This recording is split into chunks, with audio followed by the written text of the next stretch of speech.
Mario should be absolutely sick of getting invited to events that actually turn out to be some kind of elaborate ruse to lure him into a trap. But our papercraft mascot is still going on adventures at the drop of an eloquently worded letter.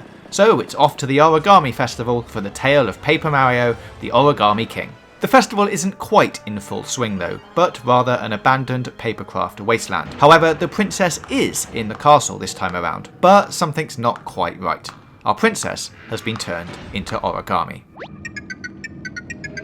It quickly emerges that there's a new player vying for the throne, with the ability to turn our 2D hero roster into origami soldiers, devoid of personality, soul, and with an insatiable appetite for battling against Mario and co. And thus it becomes your mission to stop King Ollie, and unfold the kingdom back to the papery glory it once was. Predictable, yes, but not without its comedic value. Nintendo has tapped right into the fun, light-hearted spirit that has always pervaded the Paper Mario series. Your latest new friend called Olivia, she's the lovable, friendly origami sister to Big Bad Ollie, becomes your constant companion on this adventure. Luigi's off elsewhere having adventures of his own, so it's down to Olivia to be your sidekick. Occasionally you'll gain another companion that only heightens the comedic charm. Early on, a bomb that's lost its memory joins you, and the game takes great strides to subtly tease the state of affairs by blocking your way with giant boulders that, maybe a bomb could blast away.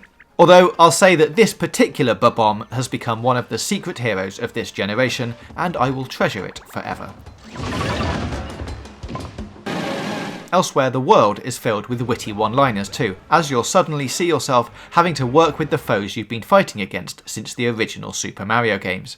Shy Guys, Goombas, Koopa Troopers and more have become your allies in the fight against the origami soldiers created by King Ollie, which are basically moronic, aggressive origami versions of the classic baddies. Even Bowser, stapled to a mere square of his former self, becomes an unlikely confidant in this joint battle. Chaos, of course, inevitably ensues, but it's done in such a way that you'll regularly find yourself chuckling into your Switch.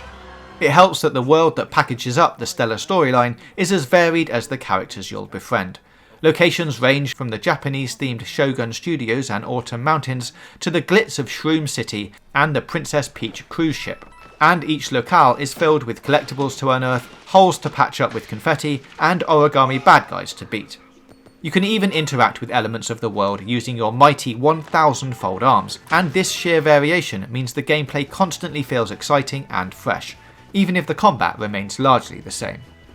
Speaking of combat, those hoping for a return to the Super Mario RPG offered by Paper Mario The Thousand Year Door will unfortunately be disappointed. What you have here is more akin to a strategy game. Each battle is based around a ring system, which is a bit like battling on a dartboard, with the ability to rotate each ring and slide the wedges back and forth to position your enemies. The first part of any attack starts with you shuffling the board against the clock with limited move counts, all with the aim of getting enemies clustered into straight lines or blocks of 2x2. You can attack blocks with your hammer, while you'll rely on boot-based stomping for those foes you've lined up. But the foe shuffling becomes more and more complex the further you go into the game, and sometimes you'll fail to align them all, limiting the amount of damage you can deal with your attacks. Boss battles though are another level. Suddenly the dartboards become more like chutes and ladders, snakes and ladders for our UK friends, with you having to find a path to attack the boss, aligning arrows, combat spaces, and even an on switch for your mega magical moves powered by Olivia. Bosses can be tough to take down, with an evil hole punch proving particularly tricky. There are assists you can call in though. The more of the toads you rescue, the more you can call on them to cheer you on from the sidelines. It costs coins, but used in battle, the more you spend, the more they'll help, from moving enemies into better positions to filling up your health bar. In boss battles, they'll top up your health, but also show the path you're making with glowing dots to guide you. But that's where the few niggles can start to creep in. The difficulty curve is all over the place. On one hand, you can opt for help by calling in the toads, but then the next help is thrust upon you without a choice. Gripes aside though, the latest Paper Mario title is a joy to exist in. An excellent story, charming characters, and the ability to team up with your oldest foes makes Origami King a triumph. We give it 4.5 stars.